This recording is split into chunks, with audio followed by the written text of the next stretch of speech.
Dans les rues animées de Lagos, la plus grande ville d'Afrique de l'Ouest, où le chaos des klaxons se mélange au rire des marchands ambulants et aux odeurs épicées des marchés, vivait une jeune femme nommée Amina. À 22 ans, Amina était l'image même de l'innocence. Ses grands yeux bruns, encadrés par un hijab impeccablement noué, reflétaient une pureté que tout le monde autour d'elle admirait. Sa famille, ses amis, ses voisins, tout le monde croyait dur comme fer qu'elle était une vierge pieuse. Une fille modèle qui passait ses journées à aider sa mère au petit commerce de tissus au marché de Balogun et ses soirées à prier ou à étudier pour un avenir meilleur. Mais la vérité était bien plus sombre, bien plus compliquée. Chaque nuit, quand les lumières de la ville s'allumaient comme un millier d'étoiles artificielles, Amina se transformait. Elle quittait la petite maison familiale dans le quartier populaire d'Agege, enfilait des vêtements moulants cachés au fond de son armoire, et partait se prostituer dans les coins les plus sombres de Victoria Island, le quartier chic où les riches expatriés et les hommes d'affaires venaient chercher du plaisir loin des regards. Tout avait commencé il y a 3 ans. Amina était arrivée à Lagos avec sa famille depuis un village du nord du Nigeria, fuyant la pauvreté et les conflits. Son père, un ancien fermier, avait trouvé un boulot précaire comme chauffeur de taxi, mais l'argent manquait toujours. La mère d'Amina vendait des tissus, mais les factures s'empilaient, l'électricité, la nourriture, les médicaments pour la petite sœur malade. Amina, l'aînée, sentait le poids sur ses épaules. Elle avait abandonné l'école pour aider, mais les rêves d'une vie meilleure la hantaient. Un soir, une amie du quartier, Fatima, lui avait parlé de travail facile la nuit. « Tu gardes ta dignité le jour, et la nuit, tu gagnes de quoi vivre », avait dit Fatima avec un clin d'œil. Amina avait hésité, prié, pleuré même. Mais la faim et les dettes l'avaient poussée. La première fois, c'était terrifiant. Un hôtel miteux, un client anonyme, l'argent glissé dans sa main comme une malédiction. Mais après, elle s'était dit que c'était temporaire. Juste le temps de payer les dettes. Sauf que ça ne s'était jamais arrêté. Le jour, Amina était la parfaite fille musulmane. Elle se levait à l'aube pour la prière du Fajr, aidait sa mère à préparer le fufu pour le petit déjeuner, puis partait au marché. Là, elle souriait aux clients, négociait les prix avec une douceur qui charmait tout le monde. « Amina est une perle », disaient les voisines. Elle n'a jamais regardé un garçon de travers. Elle attend le mariage, comme il se doit. Et Amina hochait la tête, rougissait même pour faire bonne mesure. Elle mentait avec une facilité déconcertante. À ses amis, elle racontait des histoires de soirées passées à lire le Coran ou à coudre des robes. À sa famille, elle prétextait des cours du soir ou des visites chez une tante imaginaire. Personne ne se doutait. Lagos était si grande, si impersonnelle, que ces deux vies ne se croisaient jamais. Ou presque. Une nuit typique pour Amina commençait vers 20h. Elle disait à sa mère qu'elle allait chez une amie pour réviser. « Ne rentre pas trop tard, ma chérie », répondait sa mère avec un baiser sur le front. Amina sortait, prenait un Okada, ces mototaxis qui slalomaient dans la circulation infernale, et filait vers Victoria Island. Là, les rues changeaient, des gratte-ciels illuminés, des voitures de luxe, des clubs comme le Kilox où la musique pulsait jusqu'au petit matin. Amina se postait près d'un bar discret, maquillée juste assez pour attirer l'attention sans en faire trop. Les clients venaient, des Nigérians riches, des expatriés blancs en costume, des touristes en quête d'aventure. Elle négociait le prix, 10 000 Naira pour 1 heure, plus si c'était plus long, et les emmenait dans un hôtel bon marché ou parfois chez eux. Elle fermait les yeux, se dissociait, pensant à l'argent qui paierait les études de sa sœur ou réparerait le toit qui fuyait. Au lever du soleil, elle rentrait, se lavait, enfilait son hijab, et redevenait la vierge innocente. Mais les mensonges pesaient de plus en plus lourds. Un jour, au marché, une voisine l'avait questionnée. « Amina, pourquoi tu rentres si tard ces temps-ci? Tu n'as pas un petit ami secret, hein ?» Amina avait ri nerveusement. « Moi? Jamais. Je suis pure comme l'eau du Zamzam. » La voisine avait souri, mais Amina avait vu le doute dans ses yeux. Et puis il y avait Tinde, le jeune homme du quartier qui la courtisait.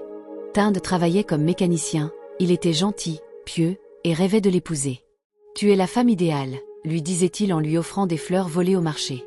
Amina l'aimait bien, mais comment pouvait-elle lui avouer? Elle lui répétait qu'elle voulait attendre le mariage, qu'elle était vierge et innocente. Tinde la croyait, l'admirait pour ça. Mais chaque nuit, en rentrant, Amina se sentait sale, hypocrite. Elle priait pour le pardon, mais continuait. Lagos n'était pas tendre avec les secrets. Une nuit, alors qu'Amina était avec un client dans un hôtel de Lekki, un quartier huppé avec ses plages artificielles et ses villas gardées, elle avait entendu des voix familières dans le couloir. C'était l'oncle de Tinde, un homme d'affaires qui fréquentait ces endroits.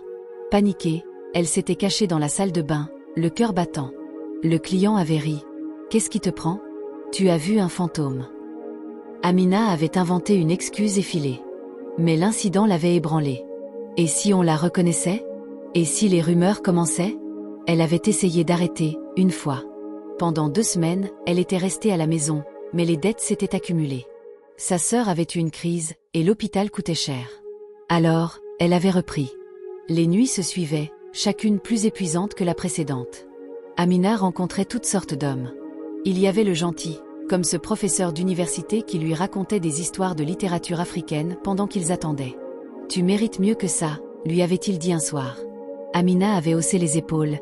La vie à Lagos ne donne pas le choix. Puis il y avait les durs, ceux qui négociaient âprement, qui la traitaient comme un objet. Une fois, un client ivre l'avait frappée. Elle était rentrée avec un bleu au bras, prétextant une chute au marché.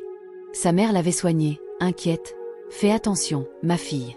Lagos est dangereuse. » Amina avait pleuré en silence cette nuit-là, se demandant combien de temps elle tiendrait.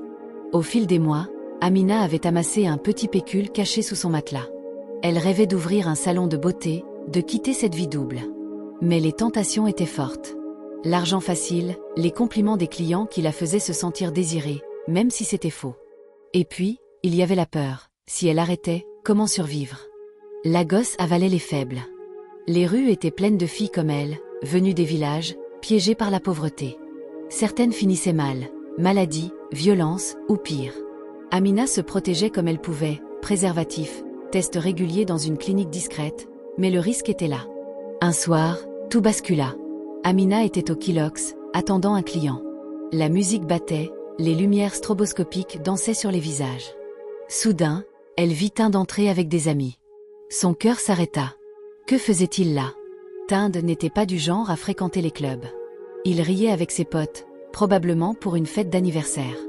Amina se cacha derrière un pilier, mais trop tard. Un client l'approcha, la toucha familièrement.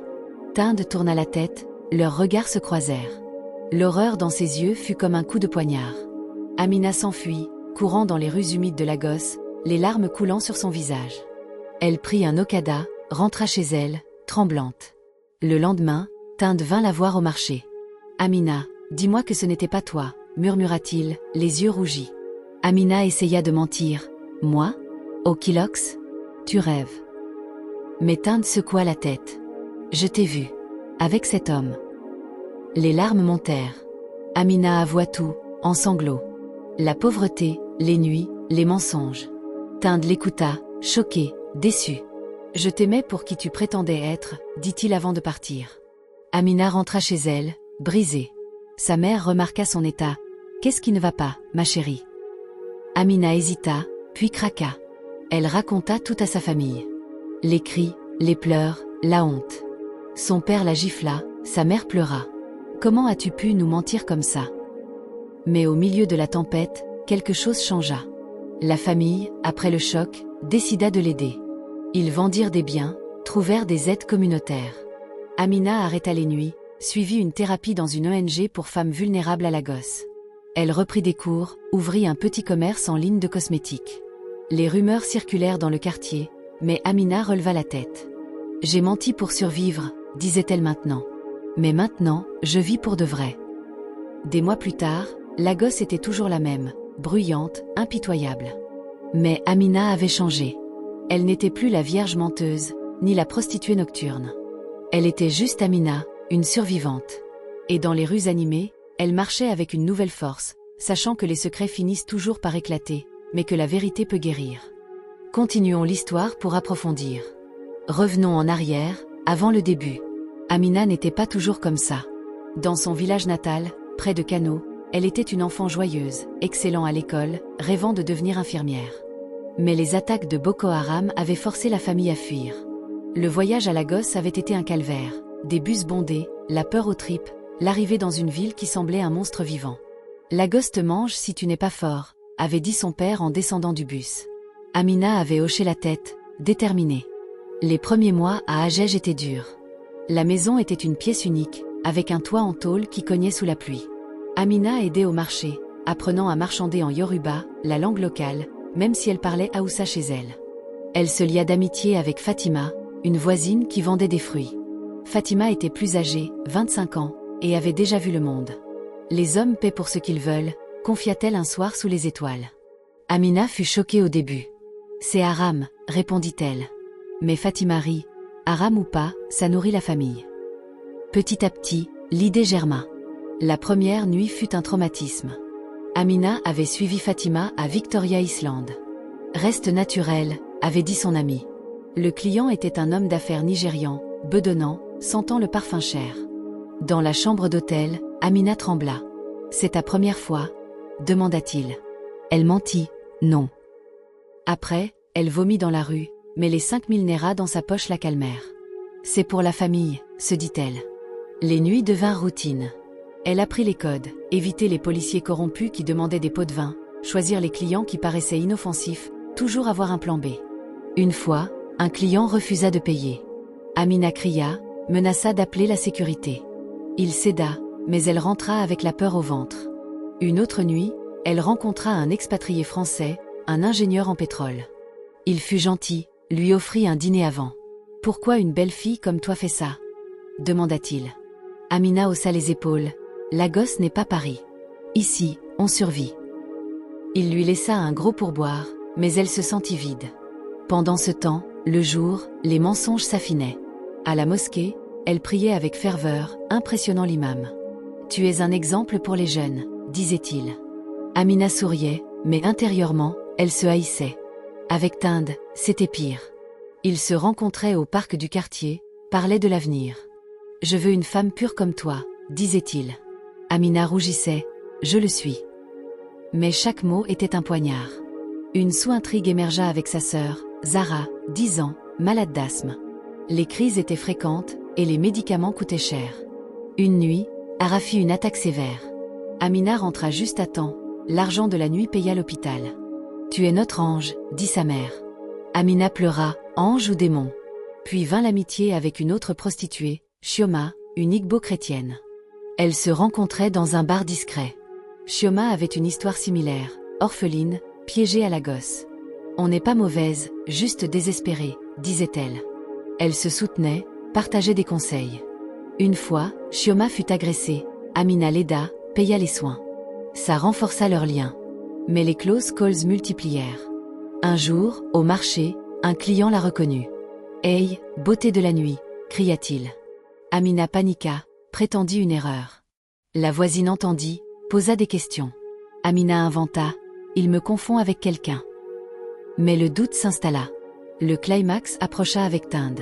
Après l'avoir vue au club, il confronta. Le dialogue fut long. « Comment as-tu pu me mentir ?»« J'avais pas le choix. »« On a toujours le choix. » Tinde partit, mais revint des jours plus tard. « Je t'aime quand même. Laisse-moi t'aider. » Mais Amina refusa. « Je dois me sauver seule. » La confession à la famille fut cathartique. Père furieux, mère en larmes, mais ils pardonnèrent. « On est une famille », dit le père. Ils déménagèrent dans un quartier plus calme. Amina joignit une coopérative de femmes. Elle apprit la couture avancée, vendit en ligne via Jumia. Aujourd'hui, Amina raconte son histoire dans des groupes de soutien. Les mensonges détruisent, mais la vérité libère. Lagos continue de pulser, mais Amina a trouvé la paix.